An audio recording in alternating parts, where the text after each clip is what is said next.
पुत्र पौत्र वाले हो गए हो ना दुर्योधन। न जाने तुम्हें बुद्धि कब आएगी। माता के समक्ष यूं अवघड़ बनकर जाओगे?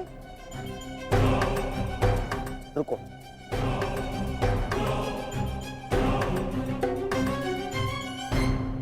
लो, कम से कम इसे अंगवस्त्र बनाकर धारण करो। लो दुर्योधन।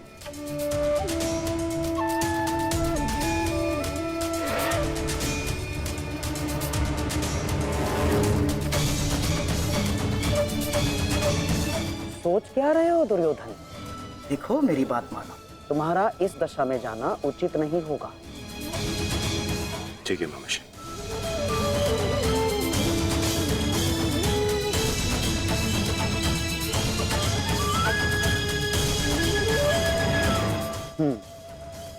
अब जाओ और अपनी माता के आदेश का पालन करो।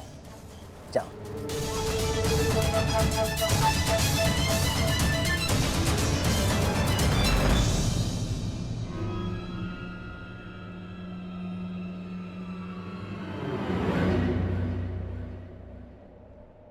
कहां से आ रहे हैं युवराज? तुम यहाँ क्या कर रहे हो वासुदेव? और इससे तुम्हें क्या कि मैं कहां से आ रहा हूं? मेरा कुछ नहीं युवराज, परंतु जब आपकी माता ने अपने समक्ष आपको नग्न अवस्था में आने का आदेश दिया है, तो फिर आप ये पहनकर क्यों जा रहे हैं? उस अवस्था में जाइए जिस अवस्था में आपको आपकी माता ने बुलाया है।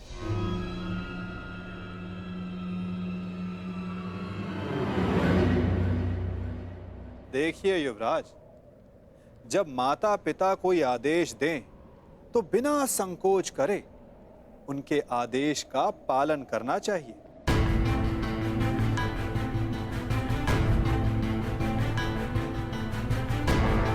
किंतु तुम्हें माता के आदेश के बारे में किसने बताया?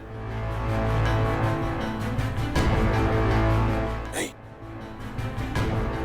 तुम छलिए हो। तुम फिर से अवश्य मुझे किसी छल में बांधना चाहते हो। मेरी माता के सामने मुझे लज्जित करवाना चाहते हो। नहीं वासुदेव, नहीं, मैं अब तुम्हारे किसी भी छल में नहीं आने वाला। चले जाओ यहां से। मैं तुम जैसे छलिए की एक बात नहीं मानूंगा।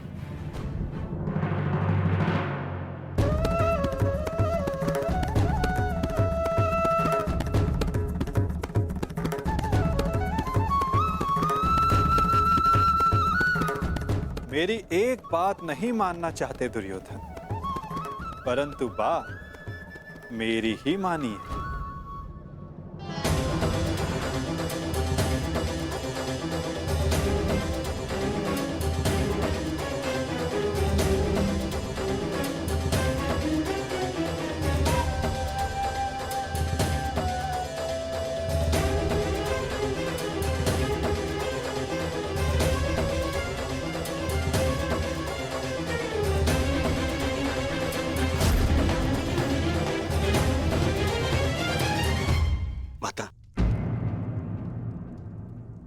मैं आपके आदेश अनुसार गंगा स्नान करके आ गया माता।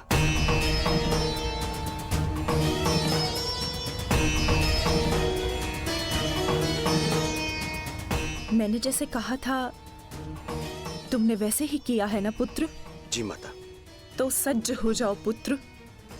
अब मैं तुम्हारे शरीर को वज्र का बनाने जा रही हूं।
संकेत है कि कुछ बड़ा होने जा रहा है गुरुपुत्र।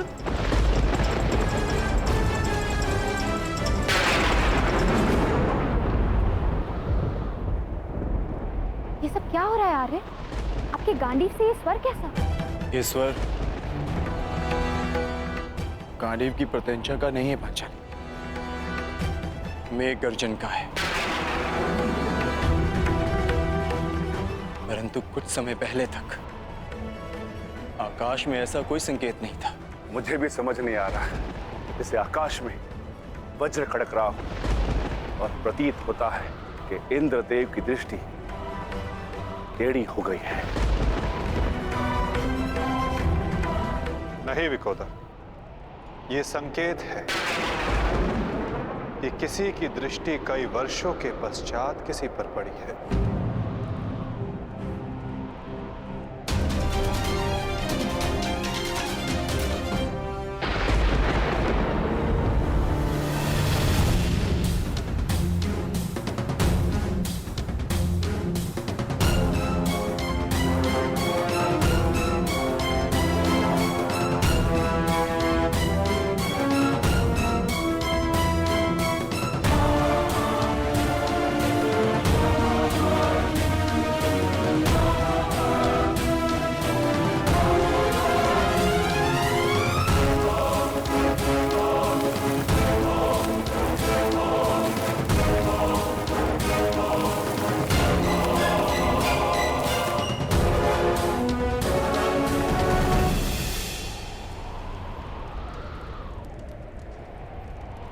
मेरा मंतव्य पूर्ण हुआ पुत्र। अब कोई तुम्हारा वध नहीं कर पाएगा। महादेव के आशीर्वाद और मेरे तप के प्रभाव से तुम्हारा संपूर्ण शरीर वज्र का हो गया है, जिसे क्षति पहुंचाना असंभव है।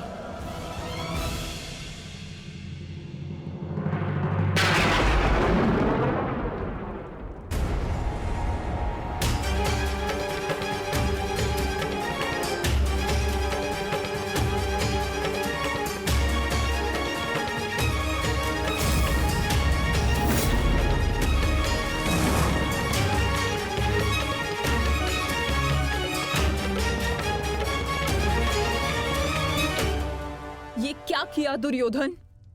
मैंने तुम्हें निर्वस्त्र होकर मेरे समक्ष प्रस्तुत होने का आदेश दिया था, तो तुम क्यों ये अंतर्वस्त्र पहन कर आए? माताश्री, बहना, क्या हुआ? क्या हुआ? क्या हुआ बहना? महादेव के वरदान का उपयोग करने के लिए मैंने दुर्योधन को निर्वस्त्र मेरे समक्ष प्रस्तुत होने का आदेश दिया था, ताकि इसका सारा शरीर वज्र का बन जाए। परंतु ये क्यों किया दुर्योधन? ऐसा क्यों किया?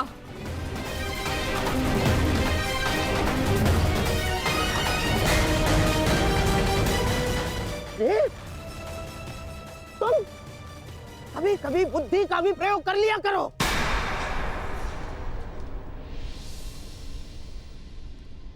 क्या कह रहे हैं मामाश्री? आप ही ने तो मुझसे कहा था कि माता के समक्ष पूर्णतः निर्वस्त्र होकर नहीं जाना चाहिए। आप ही ने कहा था। मैंने कहा? मूर्ख हो गए हो तुम।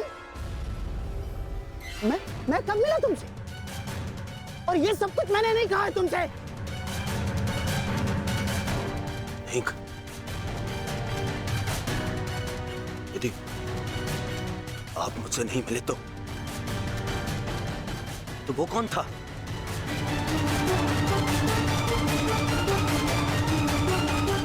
आपके पश्चात मुझे वो छलिया वासुदेव मिला था।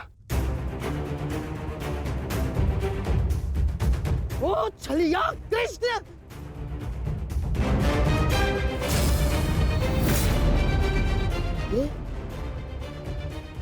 ये सब उस छलिए का किया धरा है दुर्योधन।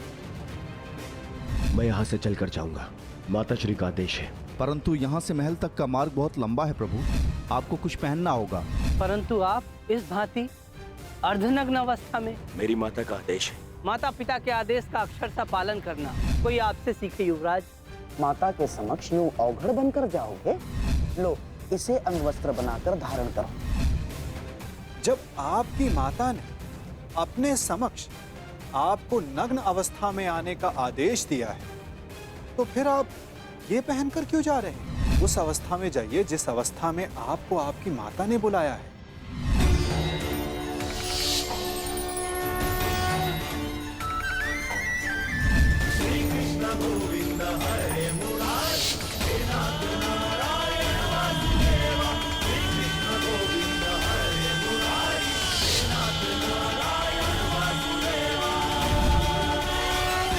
हाँ, ये सब उसी के कारण हुआ है। मैं उसे नहीं छोड़ूंगा, मैं उसे जीवित नहीं छोड़ूंगा,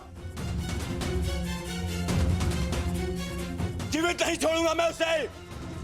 बहना, बहना, मुझे ऐसा लगता है कि अभी भी समय शेष है।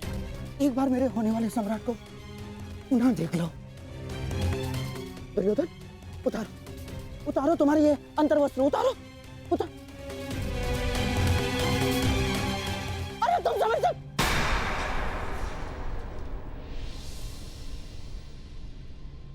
कुछ नहीं बचा अब, कुछ नहीं बचा। वर्षों से संचित किया तप मैंने समाप्त कर दिया है भ्राताश्री। इसके पश्चात कुछ नहीं हो सकता।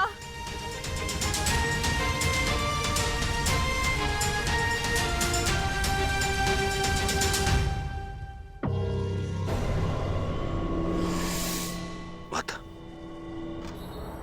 मुझे क्षमा कर दीजिए, परंतु जितना आपने दिया वो पर्याप्त है माता। मेरे मित्र का प्रतिशोध लेने के लिए, उन पांडवों का अंत करने के लिए इतना भी पर्याप्त है माता। कमर से ऊपर सब कुछ वज्र का बन गया है माता, और नियम अनुसार भीम कमर से नीचे गदावार नहीं कर सकता।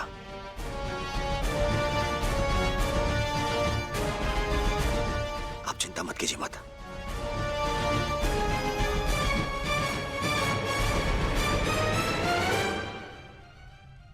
मुझे मेरे युद्ध के लिए सज्ज होना है।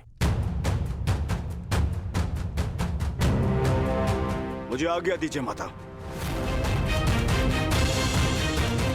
मैं वचन देता हूं कि मैं आपके इस आशीर्वाद को व्यर्थ नहीं जाने दूंगा।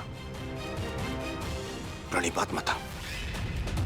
विजयी भव पुत्र, अवश्य ही तुम्हारी विजय हो।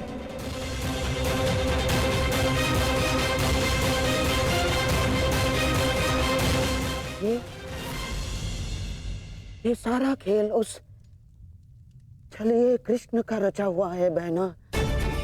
इसीलिए इस समय उसके मस्तिष्क में कोई ना कोई चाल तो अवश्य चल रही होगी। आप कहना क्या चाहते हैं भ्राताश्री? इसने जरासंध जैसे महायोद्धा के 2 टुकड़े करवा दिए।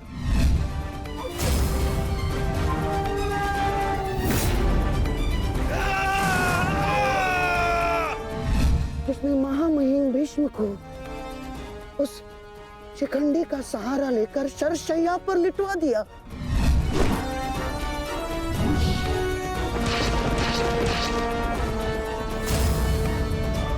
जिसने महाधनुर्धर अंगराज कर्ण का वध करवा दिया। बहना, मुक्त करो अंगराज को पार्थ, अंजलि का अस्त्र का प्रयोग करो। वही उद्धव, वही माधव, वही योगेश्वर, वही नटवर, वही छलिया। उसके मस्तिष्क में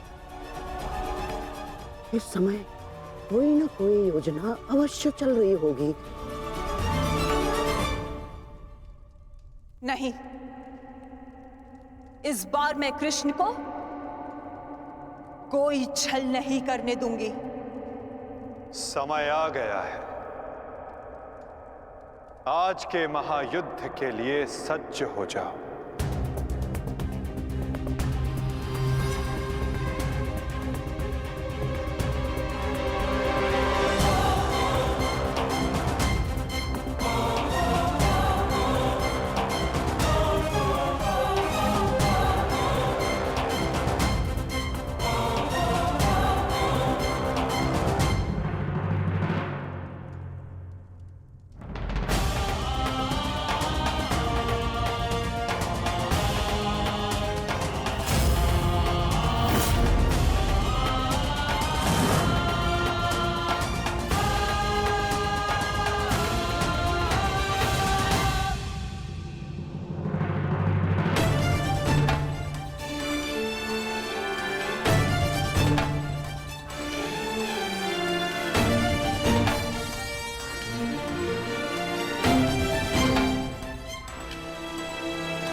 ये गांडीव इतना भारी लग रहा है माधव कि उठा ही नहीं उठ रहा।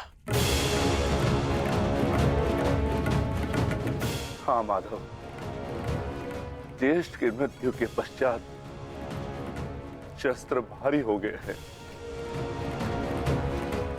शस्त्र भारी नहीं हुआ है विकोदर, तुम्हारा मन भारी हो रहा है।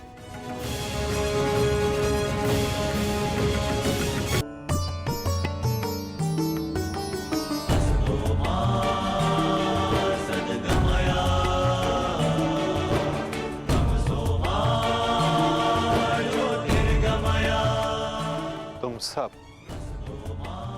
अपने ज्येष्ठ कर्ण के लिए उनके मन की इच्छा, उनके लक्ष्य को पूर्ण करके अपने मन को हल्का कर सकते हो।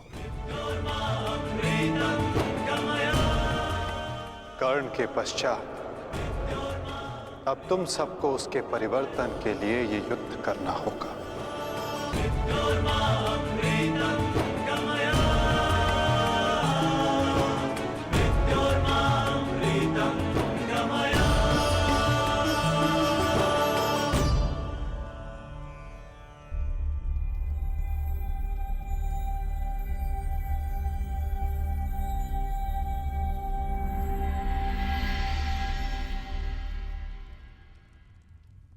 तुम्हारे ज्येष्ठ कर्ण का लक्ष्य उचित था, किंतु मार्ग अनुचित था,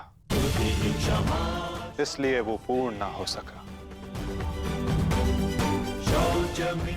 और तुम सबका मार्ग धर्मपथ है, सत्य है, परंतु तुम सबका लक्ष्य अनुचित था, प्रतिशोध। अब उचित मार्ग पे चलकर उचित लक्ष्य के लिए युद्ध करो, परिवर्तन के लिए युद्ध करो, और यही तुम्हारे ज्येष्ठ कर्ण के लिए सत्य में उचित श्रद्धांजलि होगी।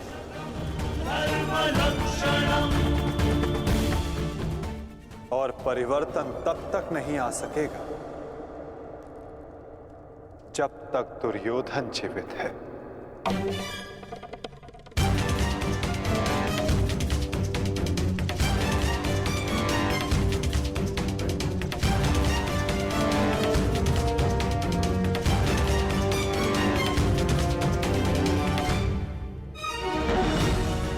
कर्ण के पश्चात अब भी युद्ध भूमि में कुछ अपने हैं जो तुम सब के विरुद्ध खड़े होंगे। कर्ण का शरीर भले ही नष्ट हो गया, परंतु कर्ण की आत्मा, कर्ण की सोच अभी भी जीवित है, और ये सोच बहुत कुछ जीवित कर देती है।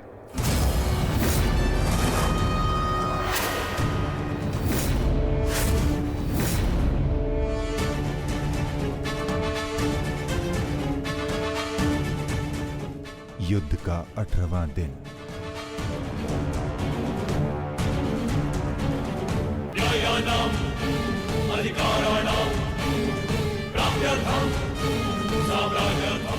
कर्ण उस दीपक की भांति है जो बुझने से पूर्व दूसरे दीपक को प्रकाश दे जाता है। और फिर उस प्रकाश में लौट कर आता।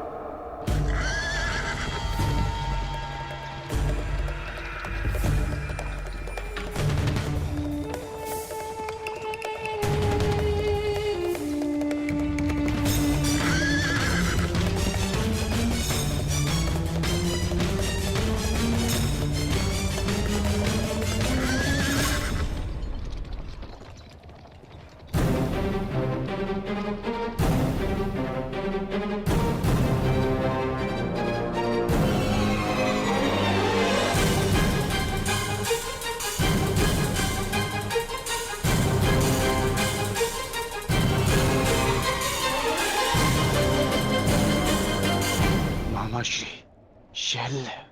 कहा था ना पार्थ, इस युद्ध में कुछ और अपने होंगे जो तुम्हारे विरुद्ध खड़े होंगे।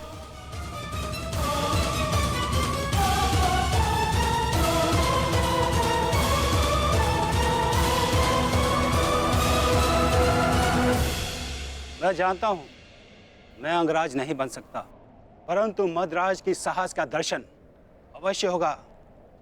मैं वचन देता हूं, जो मैं सारथी बन के नहीं कर पाया वो अब मैं अपने रथी के रथ पर आरूढ़ होकर अवश्य करूंगा। ये मेरा वचन है। मैं वचन देता हूं कि आज का दिन सदा स्मरण रखा जाएगा। न बंधु न सखा, न बहन न कोई भांजा, आज शल्य के लक्ष्य में कोई बाधा नहीं बनेगा। आज शल्य प्रायश्चित करेगा एक महान योद्धा के मृत्यु के सहायक होने के अपराध में। आज शल्य प्रायश्चित करेगा अपने अपराध का।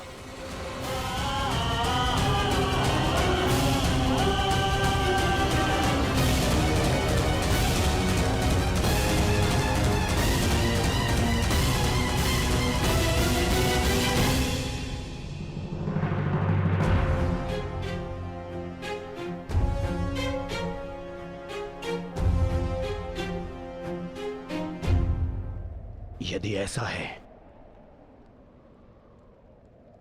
तो आज साथ मिलकर लड़ेंगे शैल्य। आओ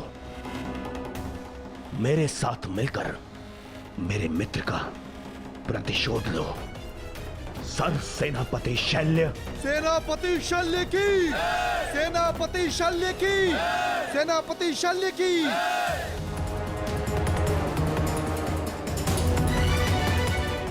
आज तुम बाण होगे और मैं ढाल।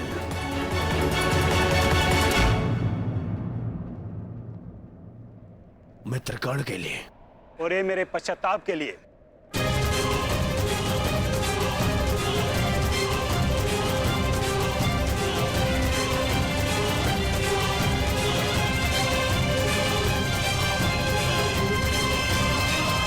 आक्रमण! आक्रमण!